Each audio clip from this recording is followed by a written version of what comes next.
Hello. Hello. Always. Yes, Michelle. Okay. Always. Hello, everyone. Hello. We're just gonna log in with everybody. We're gonna log in with everybody We're here. logging in with everyone. Hello, Instagram. Let me invite you guys in. Come on, Instagram. Come on in here. All right, let's go over to Facebook. Hey, Facebook. Let's go over to Facebook. Your internet connection was restored. Something I don't know. Is it gonna rain or something? Okay. 3, 2, 1. There Facebook. we go.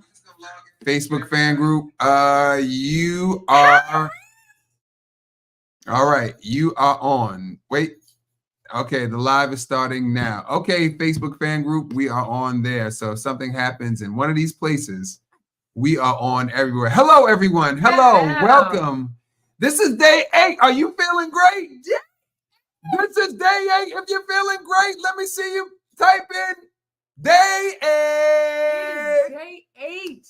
How do you feel today? We're going to talk about that tomorrow, actually. We're going to go live with some people. With you? We're going to do this show tomorrow. And we're going to go live with y'all because we want to know how you guys are feeling on day 8 and 9. I want to know about it all because, you know, Michelle and I, we do this all the time. So he know how I feel. If it's your first time, I know, Michelle ready to go. Me too. No, I'm not. I was thinking about going a little longer, actually, because I feel good. I feel good. Oh, wait a minute. Who are we?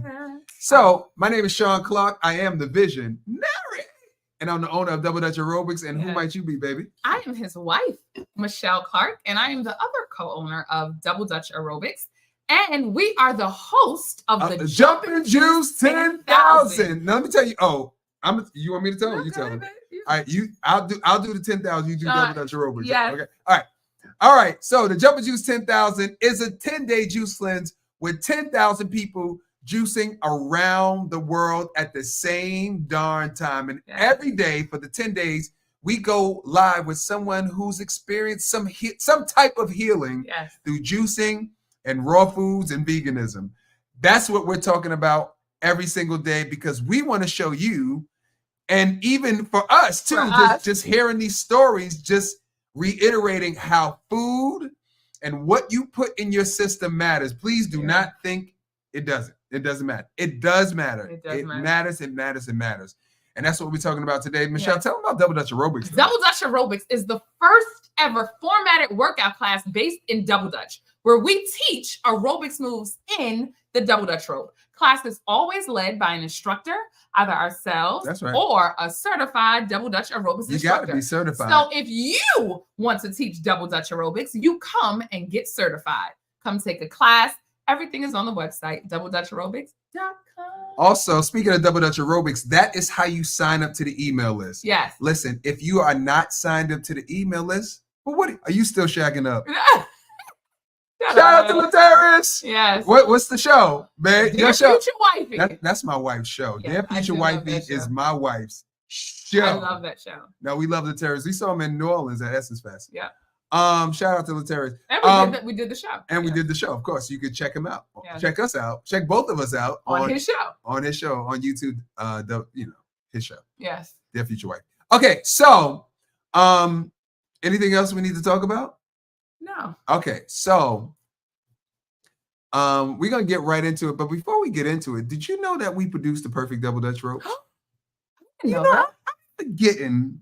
Let me tell y'all something. Because they be selling all over the place. Listen, if you ready, somebody got a cookout. Said I know somebody. I should. I don't know, man. Is it okay to sing R? I don't know. I ain't gonna hold you. I listen to R. Kelly. I'm sorry. But yeah, so we not in front of me. Not in front of Michelle. Sometimes. It's sometimes. Look at that. No, this is wrong. Don't get messed up. So yeah, somebody going to a cookout. Somebody want to teach their kids how to jump Double Dutch? Yes. Order the perfect Double Dutch ropes. We've designed literally the perfect Double Dutch ropes. They're perfect for street turning, and they're perfect for street trick turning. That's why they are used in all of the Double Dutch competitions. They use our ropes. They literally are the best ropes, and of course we use them. And they last a long time. We have ropes for like 10 years. Also, they do not hurt upon contact. These ropes do not hurt at all. This ain't what you used to. This ain't the It's wire not from rope. the AT&T truck. All right. This ain't the water hose that you've been turning with. Nah, this ain't it. This don't hurt. We teach adults every day, and they got to go to work. Yeah. All right, so let's get right into the show. Go ahead, Michelle.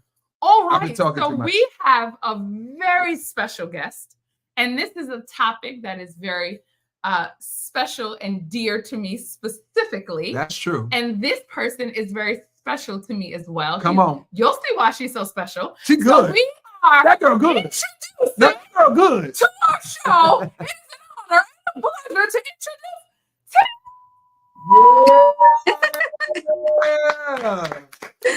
That introduction was everything. Come on in. Get in here. Get in. Tina. How you doing? What's up? I'm here, y'all. I'm doing all right. I got a cold or something going on, but I'm here. That's That's all what right. matters. I'm here.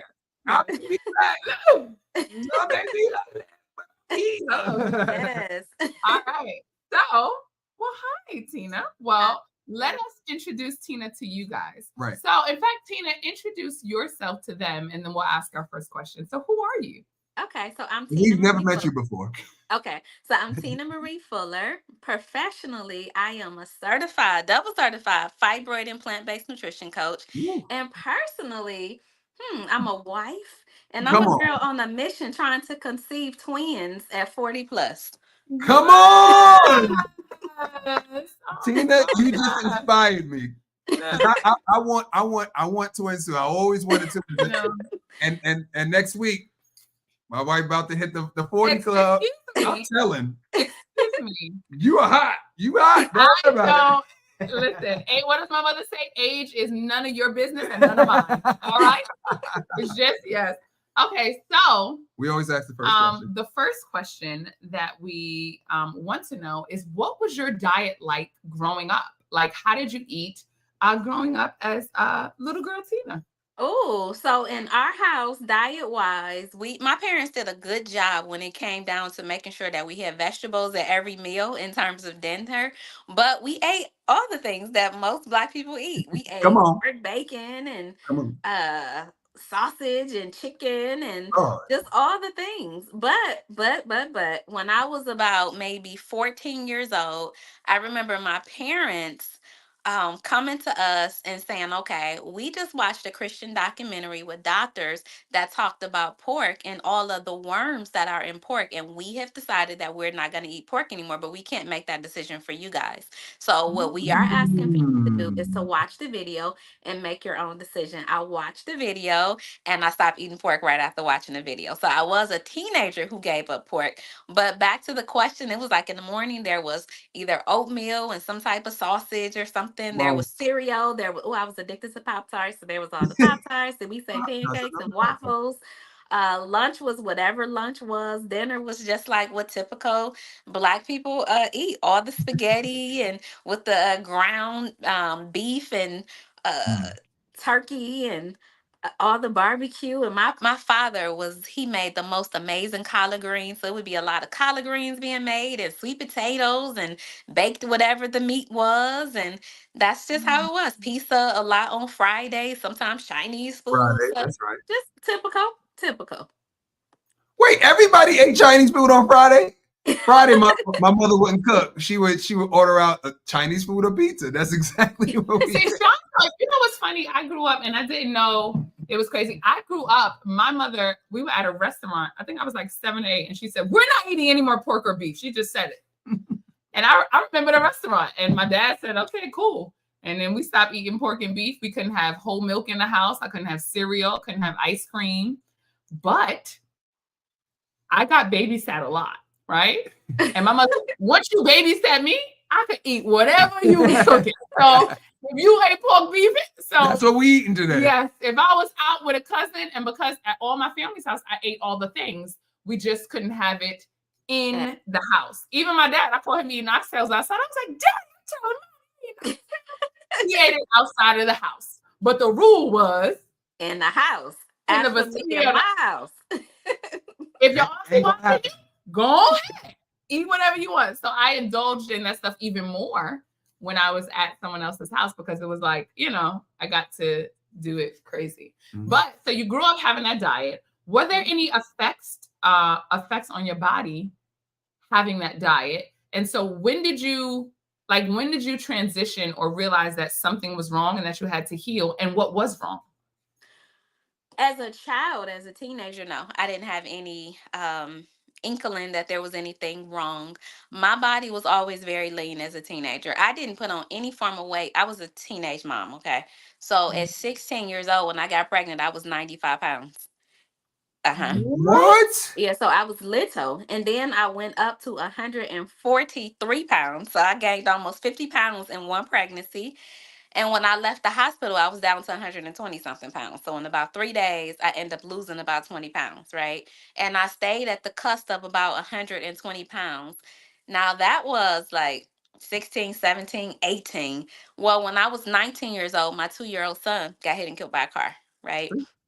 And then after that, there was just like all of this uh um comfort eating, just trying to sustain. So then there was like all of the restaurants and just all of the overeating and double eating. And honey, there was a muffin top. I was around here like the Michelin girl. So at that point, yes, food was showing me that I was using it the wrong way. Right. And what was the result of all of that? What illness, or I guess, how did you end up with cyst fibroids? Well, okay, so around that time frame, we're talking like 19, 20, 21 years old, 22. I was not diagnosed with fibroids until I was like in my 30s, Okay. right? I don't even think I had fibroids back then, but I do remember going to the doctor. I wish that doctors were just braver. Mm. Ooh. I remember going to the doctor one day, to my gynecologist, and she nonchalantly told me that I had a cyst, right? But right, right. And I know what your thoughts are, Michelle. But she wasn't really willing to invest in my health because she had a whorish husband. When I say that, it was because both her and her husband shared the same practice. And he would be like a flirty guy. And I remember going to the doctor that day to just go get my little annual checkup. And he was looking me up and down. And I get back in the room, because I'm about to get a pap smear. And he walks in and he says, Doctor, whatever her name is, I don't remember her name. Dr. Such and Such is busy. I'll be doing your pap smear today. And I said, oh, no. No, You you won't. won't. Oh, no, you won't. No, the hell you won't. Not today. Not I was like, well, today. if she too busy, I'm going to have to come back. Well, when she came in the room, she walked in the room while he was in the room, and she had an instant attitude. So she was the one who let me know that I had a cyst, right? And then what she did was refer me to another doctor. Now, she was not interested in taking her time and having the conversation with me on the potential things that could cause a cyst. Right? She was just like straight, short, to the point.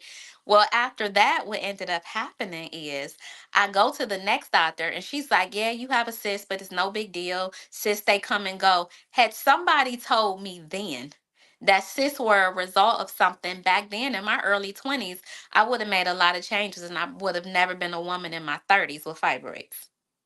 Now, wait, Right. Tina, I have to tell you, I don't know if you know, but that's my exact story. I don't know if you know that part. When I was 19 or 20, because I was still on my mother's insurance. That's the only reason I remember the age, right? But and I was visiting from college and I was getting a checkup and she told me I had cysts. And the reason why I remember it, because I remember being so scared when she said that. That's okay. Go ahead. I remember being so scared that she said, you have cysts. And so I was like, oh, and she was like, no, it's okay. It's okay. It goes up and down with your period. It just goes up and down with your period. It's no big deal. And I didn't think about that moment until I got diagnosed with fibroids, until I started learning how to heal them. Because I was like, wow, that was a sign back then. And if doctors were brave enough, well, I don't even know if I think they know, but I think they can't do anything until they can do surgery. So I think they literally wait until they can do something. You understand what I'm saying? That's what I think doctors do. If they can't do a surgery, they're like, oh, it's okay. Let's just watch it. You know what they say to people? Let's just watch your fibroid go up and down. But that's literally the same exact thing. Don't worry about it. It goes up and down. And it didn't hit me until I was 30 that was a sign back then. And it's just, oh man, if doctors told women then Right. that this is a sign that something that your womb is sick. And so Mhm. you need to start making adjustments to heal now so that it doesn't go to the next level. You But know, I didn't know I did not know that about your story because that's when you said it verbatim, I'm just like, oh my God, that's the same exact thing that and I happened. remember being afraid too. So much so when I left the doctor's office, I went back to my parents' house. And I remember my cousin, who's one of my favorite people on the planet Earth, her name's Tamara Down Frazier. And Tamara was at my parents' house. And when I walked in the house, I was crying. And my dad was like, "What's the matter?" And Tamara was looking too. She was like, "What's the matter?" I was like, "I just found that I had cysts." It was very frightening to me to be told that. Right. And then of course I let them know that that they said the doctor said it wasn't a big deal and she sent me to another doctor, but it was a big deal. It was. And guys, y'all watching this, it's a big deal. It's It- a big deal. It seems like that's a lot of people's story. I remember in high school girls talking about that. Sis? Yes. I remember specifically, I know a person, I can't say her name, Yeah. but I remember her talking about it and I remember her saying that it wasn't a big deal. Mm. And so now, like, fast forward 20 years later, it's like, oh, snap. It's a big It's deal. a big deal. Yeah, I do. And so, along with crazy. the cyst, did you have anything else before you actually got diagnosed? Like, did you sometimes with fibroids, you know, it comes heavy periods, or I throw up every month, or cramps, or not on time periods. I don't know how to say that, but Late periods. what's that? Late periods. Yes, right, or irregular, right? Irregular, Irregular, right. Yes, irregular periods. Did you have any other signs besides the cyst that you had, or even a swelling? Sometimes ovulation hurts for some people. People have to go to the bathroom often. Did you have any other signs before you were actually diagnosed besides the cyst that the doctor told you about? Okay, so I have been one of those fortunate people with fibroids because I've had fibroids 3 different times, right? 3 different rounds of fibroids, and I have never had heavy periods. I only had cramps one time, and let me tell you what was interesting. When I went to publish this book, A Bold Perspective, I had got to the end of it about 3 times, and the last time I was like, "Okay, that's it. I'm done. It's finished." And I prayed and I said, "God, if I left anything out, let me know." And it was like a couple of days later, I started experiencing these cramps, but they weren't even related to periods. And I had to go back home at that time. I live in Atlanta, but I'm from Cleveland. I had to go back home to help with my dad, who was battling brain cancer. And I stayed at my sister's house and I was in so much discomfort. One day I was like, "Girl, you got to take me to go get some Aleve or something." We went to the store. I never took the Aleves. I'm not really a pill taker. I Yeah. never took them, but I was like, "Oh my God." In the book, I never mentioned anything about pain. And the moment I said that, I never experienced another pain ever again. So prior to Mm. that, I had never experienced cramps. I did not have heavy periods. I was not experiencing irregular periods or any of the typical things, painful sex, none of the typical things that women have experienced. But what did happen that let me know that I had fibroids is, well, it didn't let me know I had fibroids. It let me know I need to go to the doctor. On a scale of 1 to 10, I had a nagging sensation that was like a 1.5, and it was on the right side of my abdomen. And when I'm feeling that, I was like, well, I guess I need to call the gynecologist. And so I Right. called the gynecologist, went in. I asked for an ultrasound. They gave me an ultrasound and I got diagnosed with 5 fibroids. The largest one was a plum size and it was sitting in my right ovary, hence the nagging sensation. Wow. Then I had 4 other ones. My doctor, who was a medical doctor, who practiced from a holistic perspective, was like, "The fact that you got these fibroids, I know you're dealing with stress, trauma, and you need to change your diet." I walked out of there and I started changing my diet. Mm. I walked out of there and I started looking at my life differently than I was in the past, right? Right. And I never experienced that nagging sensation again. So that was really the only thing that I have experienced with fibroids. And I can't even say infertility, even though I'm 10 plus years into infertility. The reason why I can say I don't think it's infertility is because when I didn't have fibroids, I wasn't getting pregnant. When I naturally eliminated all 5 of the fibroids, I didn't get pregnant. When I got another fibroid that I did not know that I had until it came out vaginally, I still didn't get pregnant. Right. When I got the third fibroid, which is pedunculated, meaning it's on the outside of my uterine lining, I had to go in and get a very specific type of um imaging from my uterus, And my doctor was like, your uterine lining is to perfection. She was like, this fibroid that's at the top is not stopping any action down here from you getting pregnant. So I guess the only symptom that I have had of fibroids is probably just that nagging sensation that I had that specific time. Mm. That is, I love hearing different people's story because Mhm. we're all so different. Like it's just, yeah, we're just all so different. But Yeah. so you didn't have those symptoms, but you did end up having fibroids. So what was the path you took? Because you so not, you rushed through that part, but you healed Mhm. 5 fibroids. Mhm. So how did you do that? Mhm. I think the biggest thing was for a long time, I thought it was mostly diet for a very long time, right? Mhm. And I think my diet did play a big role. But from this perspective, looking back at it, it wasn't just diet. It was also at the same time because remember, here I am, my only child is deceased, and when my son died, I wasn't able to deal with it. When I say that, I was just like, okay, after this kid's funeral, everybody got to take down his pictures. Don't mention his name to me. We got to act like his life and his death didn't happen. And Ooh. so here I was with all of this trauma just stored inside of my body, right? And I remember going to the doctor when she diagnosed me with the fibroids, and she was like, girl, she was so dry. She was dry as a biscuit. I will forever be grateful to her, and she'll always be a part of my story because maybe her dryness and her preciseness about what I needed to do with my life snatched up my attention and Mhm. made me change. She was just like, clearly you must have a stressful marriage. She seen I had a ring on. Clearly you must have a stressful marriage because you got these fibroids. I was like, no, I don't have no stressful marriage. She was like, are you sure? And I said, yeah, I'm sure. At that time, I didn't identify that my marriage was stressful, but it was parts of my marriage that was stressful. I think a lot of times we are not looking at the other aspects. If somebody not cheating on you and beating you upside the head, we forget to look at communication things. Yeah. Right. Yeah, yeah. There's other barriers inside of a marriage that can be extremely stressful to Yeah. both parties. And we certainly had a lot of that.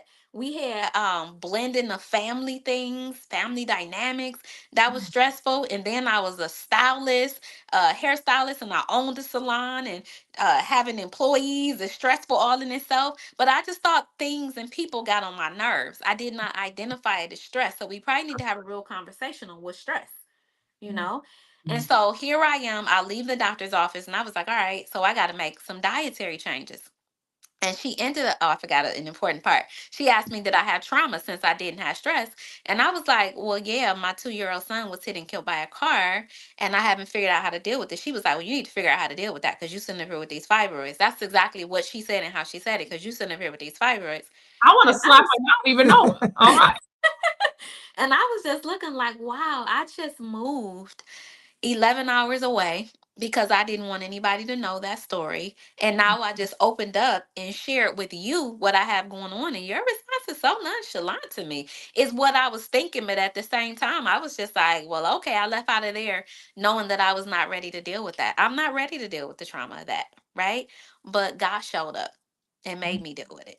Come So on. here I was deeply into infertility. When I say deeply into infertility, like right now in terms of a numeric standpoint, I'm deeper into it, but emotionally, then I mean that thing had me wrapped.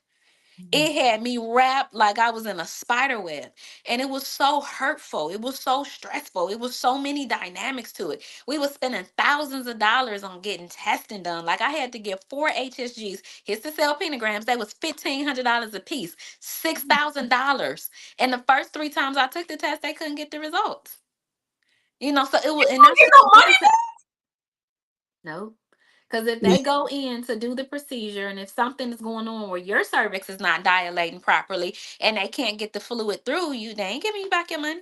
So I had to just keep paying for tests. It was so much happening at the same time. I was so Oh. overwhelmed. And I remember one day I woke up and Rashawn, my husband, had left out for work already. And I sat at the end of my bed and I yelled out, God, you forgot about me. And I Ooh. said it loud, and it was so many tears. And as I was sitting there, I'm Whoa. getting emotional, even going back to that moment. As I'm sitting there on the end of the bed, I saw myself waking up the next morning and not being able to get out of bed. And I had come to the end of myself. And I said, this is it. I understood that that was my last day being sane because it was just all too much. And so, as I'm sitting there, my phone rang, and I look at the phone to see who it is, and it's my Aunt Loretta. And generally, you wouldn't answer a call in that kind of moment. Right. But I was like, let me just answer this phone. I answered it, and Auntie Loretta said, Tina, I know you don't know this lady, but I do. And she just called me and said she needs you to call her because God has a word for you.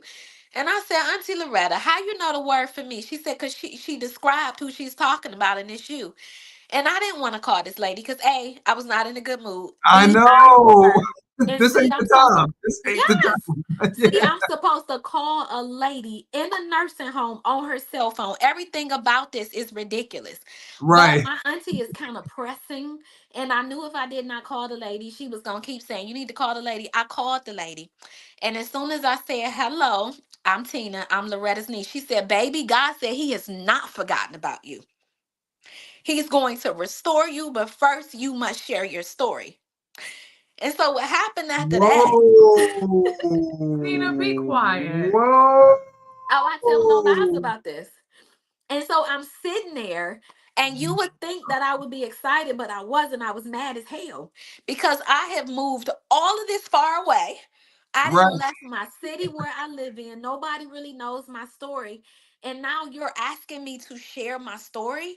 I'm trying my best not to even think about my son, think about the death, think about all of the dynamics surrounding it. I'm trying my best to survive this infertility thing, and you're asking me to be transparent and share the story. I was so mad that I was mourning on the phone, and I was crying so hard that the lady was like, hold up. She started praying. She was like, when she got done praying, she said, wait a minute, let me put my prayer partner on the phone. I'm gonna tell y'all what's so dynamic about this story. She said, let me put my prayer partner on the phone because she want to pray to her roommate. At some point, I got so embarrassed and I got off the phone, but I was so angry with God. I was so angry. Oh, but what I did is the next day I woke up, and instead of laying in the bed depressed, I started thinking. I went back to my earliest memory as a child and I brought it all the way through. I got to the point of being pregnant, and I went through labor, and I went through everything all over again, right? And I spent days just thinking about every single detail of my story. And after I spent days thinking about it, guess what I did? I wrote a book called A Bold Perspective. And here's the part that I really got to tell y'all about. So after I finished publishing this book, I called my auntie and I said, I want to go meet the lady who called me or who that Right. day spoke to me.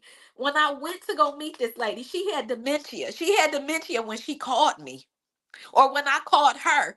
It goes to show that God can use Oh, God. anything and Anybody? anybody to get Yeah. his purpose off. She had no idea who I was when I was in that room. She didn't know who my aunt was, but I still was able to give her a hug and tell her thank you.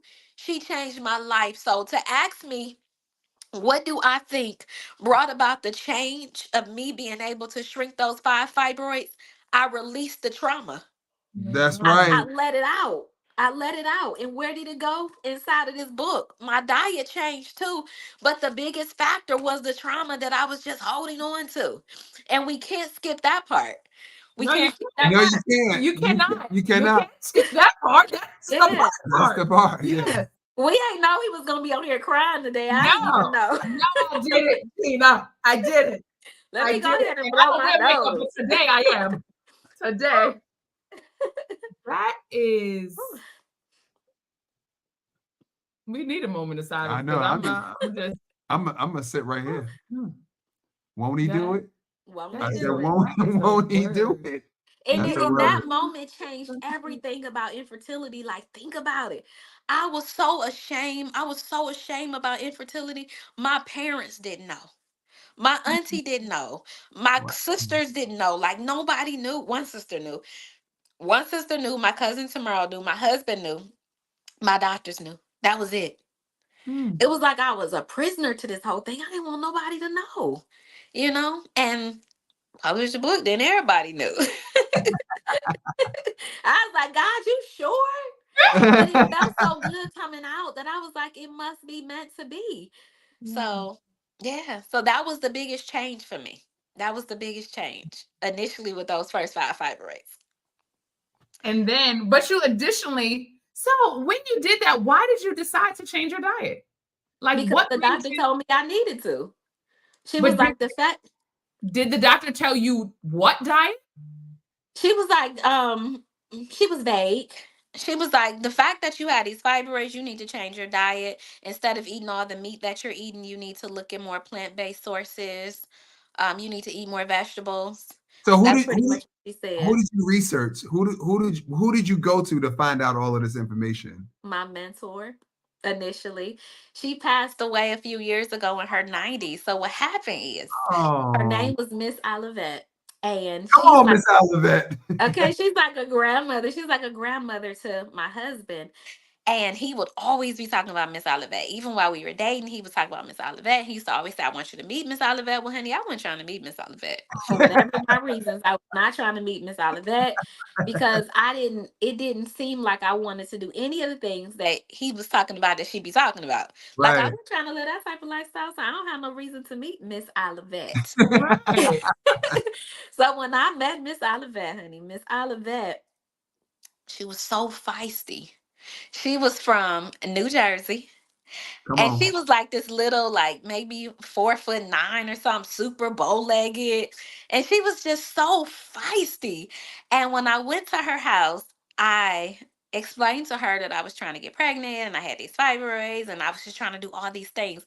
And she was like, well, you need to go on a fast. You need to fast. And she was like, you need to make yourself, she wanted me to just have just a liquid fast for like 28 days, right? And it was a very specific drink, and it sounded horrible. And that's all she wanted me to have for What what 28 days. what was the drink? What I was can't it? You tell. remember? I can't tell, but it was bitter and it was nasty. Okay. I can't Jack tell only Daniels because and I reserve it for my womb strong clients. It's a okay. part of one of the drinks that we use in the community, and they would kill me. They'd be like, "How you gonna go in there and share that?" So, anyways, but let me just say, it was high in sulfur. It had a lot of sulfur type vegetables in it.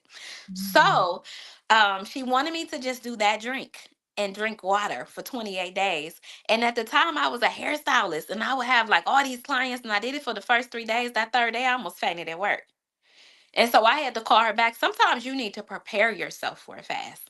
Like if you Hmm. coming off eating all the dairy and the chicken and all of the heavy foods and starch and stuff, it could actually work against you to just go straight to something like that. You might need to give yourself a week or two to just prepare your body and start pulling back on certain things, which that's probably what I should have done. But I ain't know. So Right. anyways, I called her, let her know I almost fainted at work. And she was like, okay, this is what we gonna do. She like, in the evening, you can have a big old salad. She was like, take your lettuce, put some cucumbers and some tomatoes and some asparagus. I was like, asparagus? You eat asparagus raw? She was like, "Heh, raw. It ain't raw when the good Lord shined his sunshine on it. He cooked it to perfection. You just take it home and overcook it." Like she was that type. And That's so I was right. still looking like, you put raw asparagus on a salad. Now, FYI, asparagus actually breaks down hard tumors. I didn't know that then. Oh I wow. even have a book of it here by, I did I don't not. know where the book at. I even have a book that I look at sometimes, and it's a book by Helen Kroger. Is her name Helen Kroger? Um, Hannah Kroger. It's by Hannah Kroger, and it's called Cysts and Tumors. Oh, And sister. even in that book, what she did is she researched all, she went like different places around the globe and researched wellness and holistic doctors and what they did to cure their patients of cancer. And in that book, they talk about asparagus being good for hard mass tumors. Right. So Miss Olivet was like, you need to put your asparagus, and she was naming sprouts and microgreens. And I was looking, I said, well, what kind of salad dressing? She said, ain't no salad dressing. She said, you just squeeze some lime on it. And I said, well, some salt too? Nah. She said, what you do with that salt is you either take a bath in it or you throw it back in the ocean. And I was like, honey, this is extreme. This is extreme. And so I started doing the salad for a few days. So I would do the drink in the morning, a bunch of water, and then I started doing the salad. Well, I was still struggling. I was on the struggle bus. I called her back again about a week later, like, okay, we're gonna have to do something else. We gotta improvise again. She was like, okay, so in the morning you can have 1 cup of fruit, but she was specific on the fruit. She was like, it can be melons or either it can be like papaya or pineapple. She was like, but only have 1 cup of the fruit. And so me doing that um, for 28 days was actually a great help.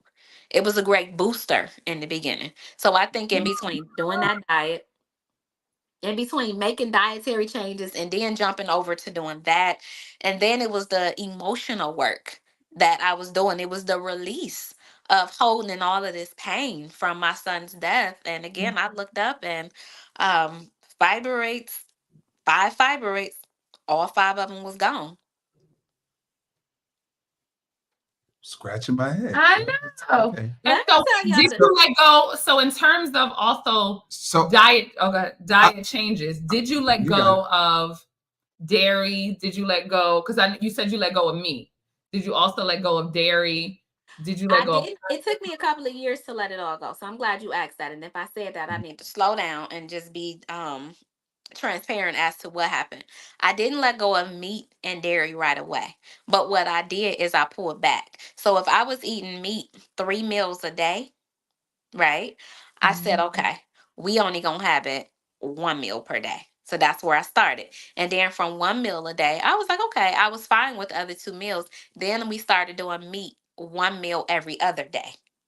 And then we looked up and we weren't having it that often. And oddly enough, I let go of dairy before I let go of meat because when I found out that the FDA approves both pus and traces of blood to be inside of dairy because it's impossible to Ooh. remove it all, I was like, I already got enough problems. The fact I'm sitting up here with infertility lets me know I already got enough problems. And when you think about pus, that's an infection. You don't have pus without Yeah, having an infection. And that's so right. I didn't want to consume An infections or infection. pus Yeah. or yeah, that was beyond anything that I was prepared to continue to do, but I wasn't sure if I could sustain it. So I said, what I'm gonna do is I'm just gonna give myself 30 days to not have it and see how I feel, right? That's right. And then I'll reevaluate in 30 days. Well, in 30 days, I was still as disgusted about that as I still am even up until today. So I've never had dairy ever since. And it was about the information. The information changed me. Mm. Don't you love that? That's why documentaries are always Are everything. amazing because it's full of information that is hidden from us usually. So how long do you think it took to actually get rid of the fibroids? Oh, So I know the answer to that.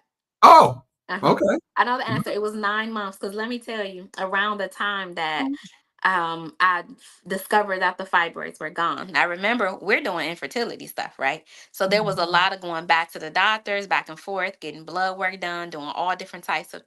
tests. And I remember one point going to get, I told you that I had to get 4 HSGs, histocell penograms. And that's basically a test where they determine if your fallopian tubes are open or closed. Yep, I And know it's about Oh, that. okay. hard to even know. You have to get that test done. You know, if you're trying, whether you're trying to do art, which is assisted reproductive techniques, or whether you're trying to get pregnant naturally, you need to know if your fallopian tubes are open. Yep. That's right. 'Cause number one, it can cause an ectopic pregnancy. Number two, it can just altogether just block you from getting pregnant. And so the third time I got a HSG, oh, that day was so tough. What happened is after me getting the HSG the first time, the doctor could not get the catheter all the way in, right? And so it was just like, okay, it was a bust. We didn't get a result. So he said, okay, I got to refer you to a reproductive endocrinologist. He referred me to this reproductive endocrinologist. I go in to get the same test, and the same thing happens again. She cannot get the catheter all the way in. It's painful. It was a wreck, and I'm like, I was so distraught that I was crying so hard that I asked her, could she go get my husband? Now, you know, you don't generally bring your husband in the back room with you. They had to go get my husband. He was back there trying to console me. I was like, this is too much. We didn't just spend $3,000. This is very uncomfortable. We still don't have a result yet. $3,000. We don't even know if the tubes are blocked or open. So the doctor said, okay, we got to do the test again. She was like, but what I'm going to do this time is I'm going to have you, I'm going to give you a prescription that's going to help. Maybe she did say dilate. Maybe she said soften your cervix. I don't know which one she said, but it definitely dilated my cervix. I remember having to insert that pill. I had the bottle in here a little while ago because I just hired myself a holistic fertility specialist. She's a doctor, and tomorrow is my first appointment with her. So I had to fill out, I know, Oh. right? And so today I had to fill out all of the paperwork. And so they asked me about my body when it comes down to have I had any issues with different meds or anything before. So I had to be like, yes, this particular med right here caused me problems. So I had to go and get the bottle. Anyways, it was late and it was an insert. It was a pill and you had to slide it in vaginally. I slid that pill in and I laid down in the bed and about an hour later I was like, ooh, I started having at first what felt like Braxton Hicks. Mm. Within about maybe 2 hours, I was like in full on contractions. I was in so much pain. I was in so much pain that I was rocking and I was moaning and I would get hot and I would get chills. At one point, I was so cold that my husband had to run a bath and I could not get out the bed. I was so weak. He had to pick me up and put me in the bathtub. He put Mm. me in the bathtub and I got so hot that I ended up climbing out the tub. And I remember climbing out the tub and flipped on the floor and realized that now I don't remember if I had to do number one or two, whichever one it was, I had to get to the toilet. Got to the toilet, and as I'm using the bathroom, now I'm vomiting. So I'm vomiting and having diarrhea at the exact What? same time, and it's back and forth. It was a wreck. And at the same time, I'm still in so much pain. Eventually I get back in the bed and I'm in so much pain. I didn't get not 1 second of sleep that night. So the next morning my appointment was at like 8 a.m. and I ended up calling the doctor's office at like 7. I said I can't make it. I'm so weak. I'm so tired. I'm in so much pain. I can barely move. And the receptionist was like, don't waste it. You have to come in. Like, don't waste it. I went in and got the procedure and found out both of my fallopian tubes are blocked. Talking about the devastation. I remember after getting the test done, I was walking in the parking lot to the car and Rashawn was behind me and I'm just kind of walking like a deer in headlights. And Rashawn ended up just stopping me and he just grabbed me and he just held me. And I remember just crying and it felt like a second death all over again. And I felt like this is just too much. It's too overwhelming. Right. Well, that was around the same time that um that the lady had spoke to me about God say he's going to restore you. Well, 9 months later, when I went back to the doctor, my fallopian tubes were open and the fibroids had shrunk down. Like the largest fibroid was now a size of a cherry. Two of them were gone and then the other two were the size of beans. So to go from that size down to the other Oh. size was 9 months. And then just a few months later, so it wasn't 9 months total, a few months later, then my uterus was clear and I didn't have any fibroids at all. So I'm gonna say about a year, but it was 9 months initially by the time I got that next ultrasound after the previous HSG. Because I ended up getting the So HSG. you healed two things. You didn't just heal fibroids, you You. healed blocked fallopian tubes. Because that's a Yeah. separate, sometimes that's something separate that women have. Because you don't have to have blocked fallopian tubes to have fibroids. Like Correct. they're not one and the same. So you healed more than fibroids. Oh yeah. Yep. I guess my story is just deep. Sometimes I think about it and I'm like, I guess I'm just one of those people who got to go through a whole lot because as I'm coaching different women through fibroids, sometimes the conversation is just about if you have fibroids, you have estrogen dominance. That's not always true, right? So it's like I feel like I've been through everything possible. And I think it helps me to be that much better of a coach when working with my customers and clients because there's so many different reasons to have fibroids. But let me tell y'all why I had to get that prescription bottle. So I leave the doctor's office and clearly I'm still in pain, right? I am in pain. And by the way, whatever that pill is called, that's the pill that women use when they are self-aborting. So my body still went through the Oh, process of dilating my cervix and pelvic as if it was preparing to go into labor. Okay. I've been in labor before and it was the same kind of pain. And the pain wasn't just one day. It was about a week later, and I was still having the pain. And I would have like these shakes. And I know Sean, like my no, because I saw Michelle go through labor. I'm thinking And- a week of it. yeah. And so it was about a week later, and my husband was like, Ooh. Tina, I think we need to go to emergency today. Yes. And I was like, I don't want to go to emergency. And he was like, I can't make you go. But if tomorrow, if you are still in pain like this, I don't care what you say, you I'm going taking- to ER. We going. So what I ended up doing is I called one of my girlfriends. I hadn't even thought about calling her before. Her name is Dr. Herbert. She was actually one of the doctors that I had review my book before I published it. And she's an ER doctor. And I called her and I explained to her what was going on. And she said, tell me the name of the med. And I told her, and she read a list of all the side effects that something like 1% of the people deal with when they use that pill. I had all of the side effects except for one. And it was about a week later, and I was still experiencing all of the side effects except for one. And I don't remember what the one was, but my body is just sensitive. That part. This. Yes, I've been through some things. Let's just say that I've been through some things with this fibroid and infertility thing. It's been some things. Wow, somebody just said they took the same pill you took. It was further back. They said they took that pill. They said it causes diarrhea.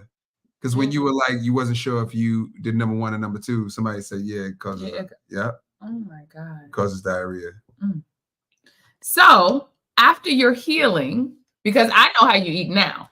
That's actually what I want to know. Not to cut you off. Go. Like, what is a day in the life of Tina? Like, what's your diet look like? Like for the day, breakfast, lunch, dinner. Like, what does it look like? But my question is before that. Okay. Why did you decide you had healing a year, right? Within a year. Mm-hmm. So you had let go of dairy. So why did you decide to continue? Because sometime after healing, people go, oh, well, now I could, you know what I'm saying? What decided to make you go or to stay in the vegan life? I still what made you stay? Well, I still wasn't pregnant yet. Mm-hmm. Yeah. Like I found out that I had fibroids because I was trying to get pregnant. That's right. So I did not accomplish my goal, right? Mm-hmm. And so let me be very clear too, that when I healed my body of fibroids, that first time when I eliminated all 5 of those fibroids, I was not vegan. I was not fully plant-based. I was about 90%. And so what I have discovered is even if you are already vegan, even if you are already plant-based, and if you are looking to heal your body of fibroids, you still got to find something different to do. Your body cannot heal in the same thing that it is. And the same, yes, that's right. Ooh, that's a bar. That's what we always say. If you continue, even if you get surgery, if you continue doing what you're doing, then the same thing is going to happen. You're going to get the same results. You have to change. Yes. And that's why when I hear people's story and they say they do keto first, right. I already know that's a good sign because I know that it's a willingness to change. Do you get what I'm saying? You got to try. You got to do something different. You know what I mean? Different. Good point, Tina. You got to do something different because whatever environment that your body was in is what caused it in the first place. Absolutely. And that's what they don't tell you. A doctor act like it's good luck, bad luck. Like it's just, you wake up, oh, you got it. Somebody don't. Like it's just like nothing that you can have power over. But you have to change. You do. Yeah. You have to change. Mm-hmm. So no, that's just good because people don't. No, that was really good. You can't keep. So you weren't 100% vegan. That was really good. You had let go of milk, and you were like, like finagling back. I would have like I had stopped eating chicken. I stopped eating chicken before I even stopped having dairy. Okay. So I would have turkey maybe once or twice a month and fish maybe like once or twice a month. But we would not eat it inside of our house. We got to the point where we would only eat those type of things outside, and we would have to go somewhere to like Houston's to go get some salmon, or we would go to Yeah Burger when they were still open, and we would get Yeah, a burger. turkey That's right. burger. So we were very specific about where we would go to get those things. Um, so by the second time when I eliminated that second fibroid that I didn't even know that I had until it came out vaginally in my sleep, um, Oh. I was not vegan then. I had to think about where I lived. And I was not vegan when that happened. I was still on like my 90-20.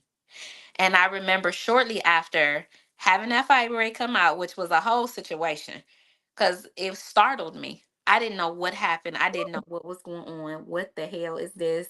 What what just happened? I was Mhm. shook. I was shook.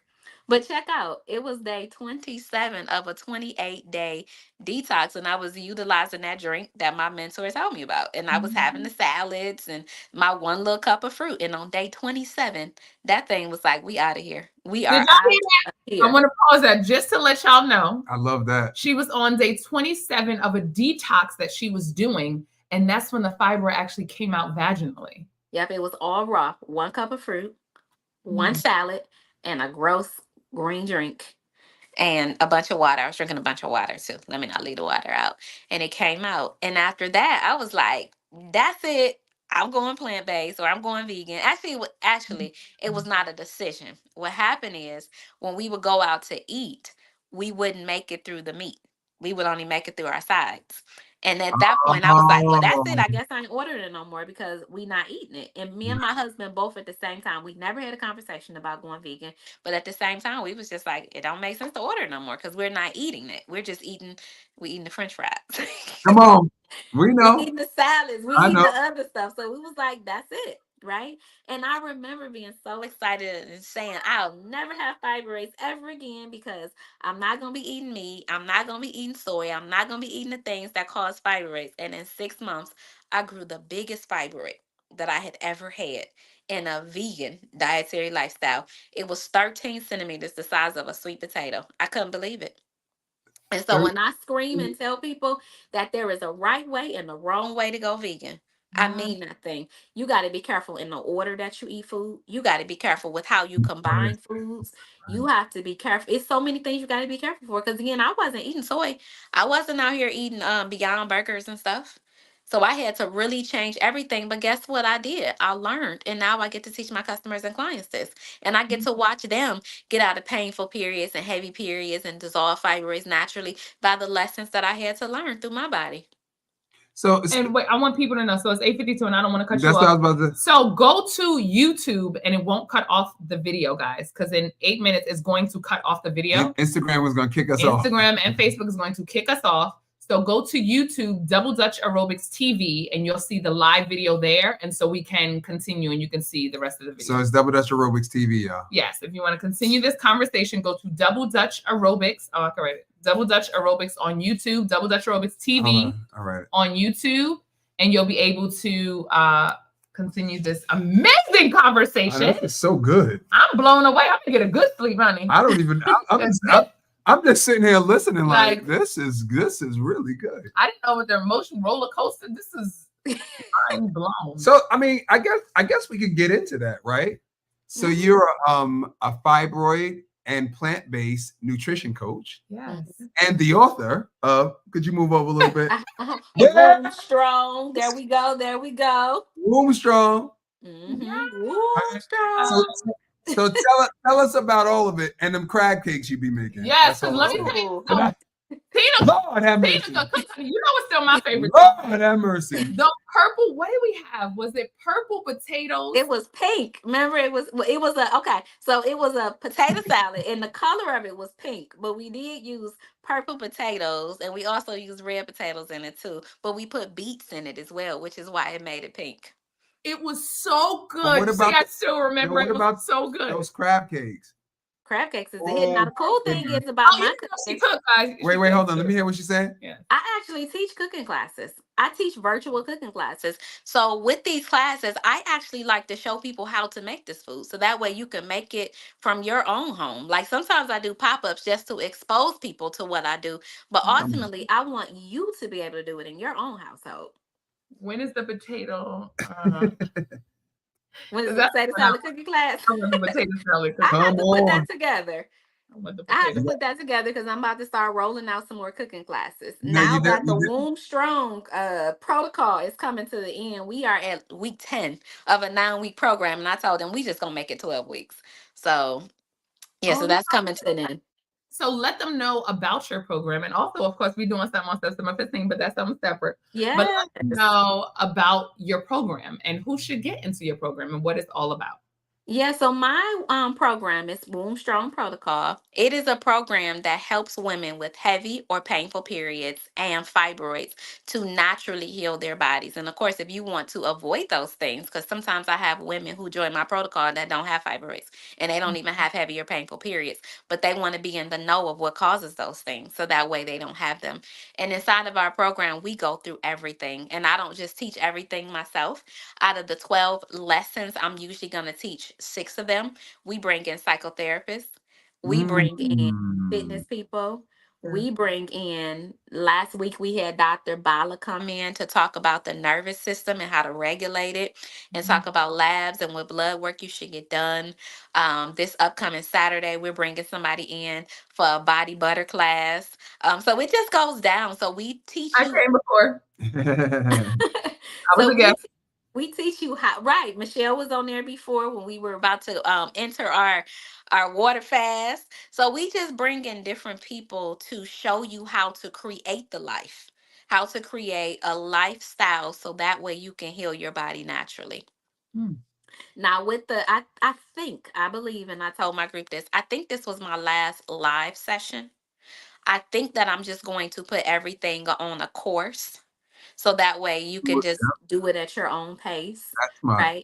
Because while I love teaching womb strong work, it requires a lot. It pulls a lot from me because I'm carrying a lot of people during that time frame.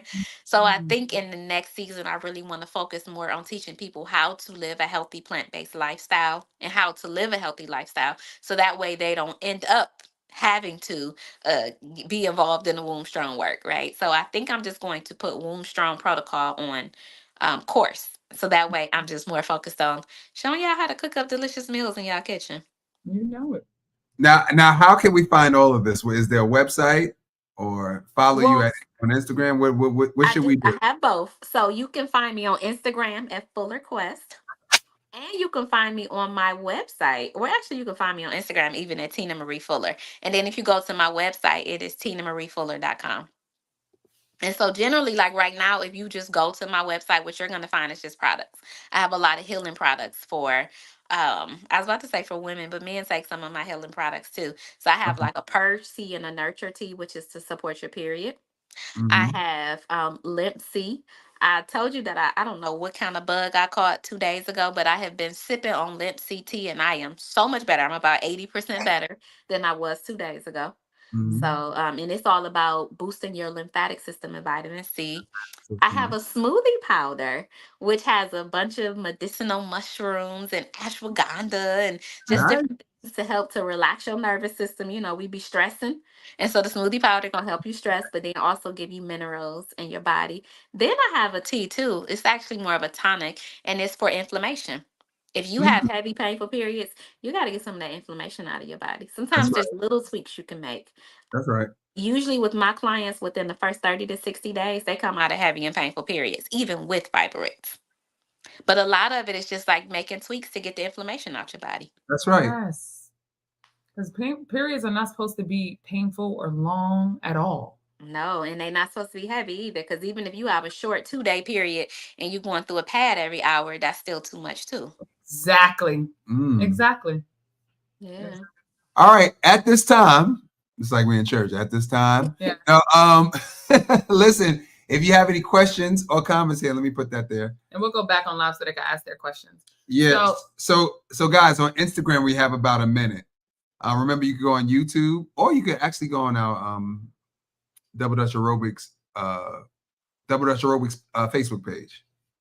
We have Thank you for having me. This was really good. I needed Yeah, this. I love you, Tina. Oh, please. I love y'all too. Thank you for coming on. What are you talking about? You got to say yes. Yeah. Oh, boy. Oh, yeah. And I have to tell them about the event. We're having an event. I'm having an event. Tina is a guest on September 15th. Oh, my gosh. She's getting her cards. Oh, my Jesus. Oh, look. There it is. Don't mind me. Girl, get your line. Look. Girl, get your line. Oh, you can't see it from here. On September 15th, we are talking to 4 women. I'm one of the 4 women who healed from fibroids, all in different ways. Move it over, get it in front. Oh, sorry. Next time we'll pull it up. Yes, that will make a lot more sense. This is a little ghetto, but it's all right. Y'all get it. Yeah, I get it. Y'all get it. Yeah. All right. So look, listen, if you guys have any questions, y'all go ahead and follow Tina here. Let me put it. Let me just. All on y'all. And that's how I met Tina. I'm gonna do Tina Marie Fuller. We were on the talking one. On IG, right? No, not IG. What's the talking one, Tina, that got popular for like it got real popular. Clubhouse. Thank you very much. On Clubhouse, and it was just. I remember that. It was just easy. It's like I knew you before. Yeah, it was easy. Yeah. Michelle was amazing on Clubhouse. I'm gonna tell you why. Did I do this right? I'm sorry. Yes. On IG? Okay. Mm-hmm. Yeah. Michelle was amazing on Clubhouse, and this is why. When I discovered Michelle on Clubhouse, it was at the time where nobody was running the questions and the stage and everything all by themselves. It was like people had a team.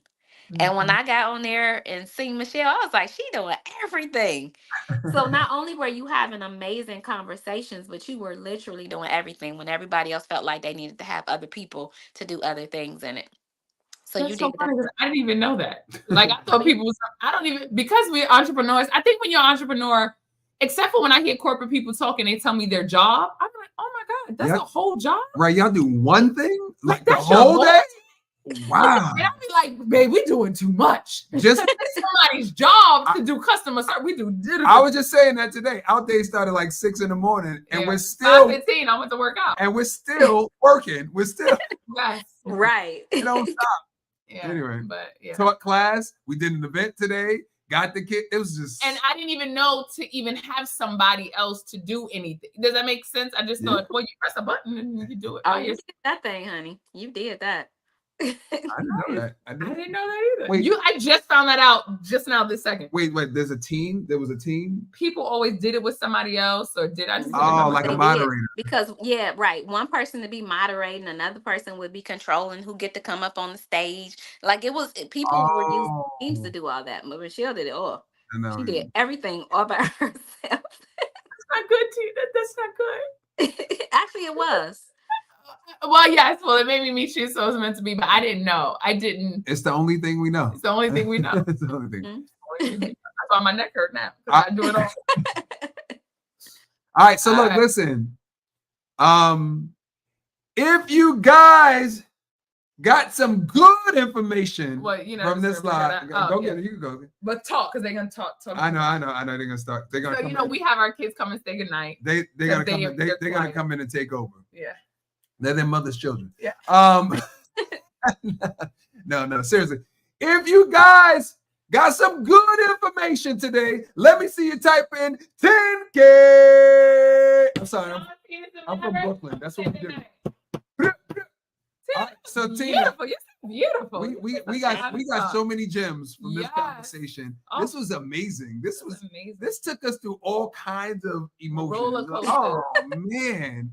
I don't think we left room for questions. I think every question got answered. I love it. Don't bring me if you want me to be vague, because I'm gonna tell. I'm gonna put it all out there. No, but Tina always makes me feel guilty. I'm gonna call the kids, but Tina always makes me feel guilty because your shirt, looking like you look like I look like my decisions, or I look like my decision.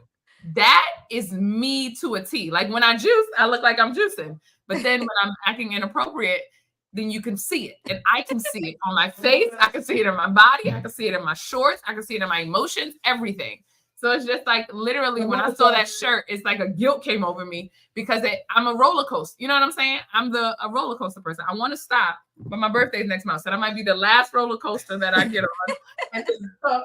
You know, and then it's our anniversary, and then it's my birthday. No, I said August. August, I always act a little crazy, but I really want to stop roller coastering. I'm sorry, but I think it's parasites. They say I never did a parasite cleanse. Where's Maverick? Maverick. Hi, look at the family. They come downstairs, money. 1 second. Okay, he says 1 second. He says 1 second, like he's grown. I don't know who you think you are. All right, so we're just gonna say good night, guys. We see you. You are welcome. Oh no, we're traveling. I'm gonna see you somewhere somehow before, and especially if you're doing that potato. Especially the part about releasing trauma to help heal. That's serious. And that's the part we don't talk about either. That needs to be talked about. Yes. It needs to be talked about. Let me tell you how important that is. So in my group, we meet every Sunday. We have a lesson on Wednesdays and we meet on Sundays.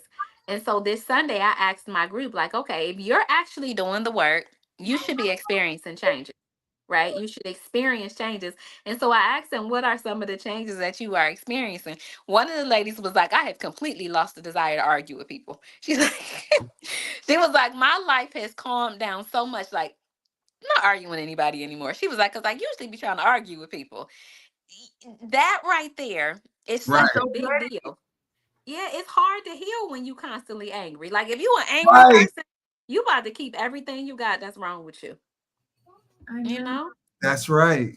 Yeah. And it's two things I learned to teach my children, that your power is your joy. So don't let anyone take your power. I love that. That just stings, because that's what, like, as adults too, as soon as you let somebody make you mad, as soon as you let somebody get that out of you, they've taken your power. Your power is your joy. And the other thing is the 4 agreements. The book helped me. It's just like that little key of not taking it personal. One of the 4 agreements is just like, it's not, when someone is doing something to you, 99% of the time, it's not really about you. Come here. If you don't take it personal, you could just, what I'm saying? You could let it ride. I feel like I've been like that all my life. Oh yeah, he's like, he's more, he don't stress like the way I do. Not at all. Somebody said, how do you know when to break your water fast? Oh, asking me. Or whoever. I knew because I was about to faint.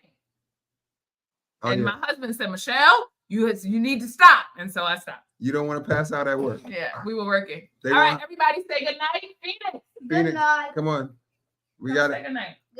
Make it do what it do, baby. All right. Say good I know, night, you getting heavy. See you later. After a while, crocodile. Mavi, what do you say? Like and subscribe. Good job. Bye. All right. Good night. All right, love you, Tina. Thank you, Tina. Love you guys too. We love you. Bye. Love you too. Bye, guys. Like and subscribe. That's what it's talking. See y'all later. Bye. Bye. Adios. Hasta luego. See? Goodbye. Oh, day 8. Day 8. And I'm feeling we go to bed and it's day 9.